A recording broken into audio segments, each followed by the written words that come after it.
13. put za redom ovdje. Skautski zbor grada Zagreba podaje gradsku upravu donoseći svjetlo mira.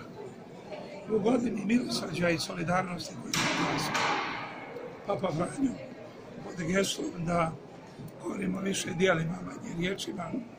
Mislim da boljeg mjesta nismo mogli naći da to demonstriramo nego ovdje u auli gradske uprave, koja je 365 dana treba biti istinski servis sugrađana i logistika zagrebačkih poduzetnica.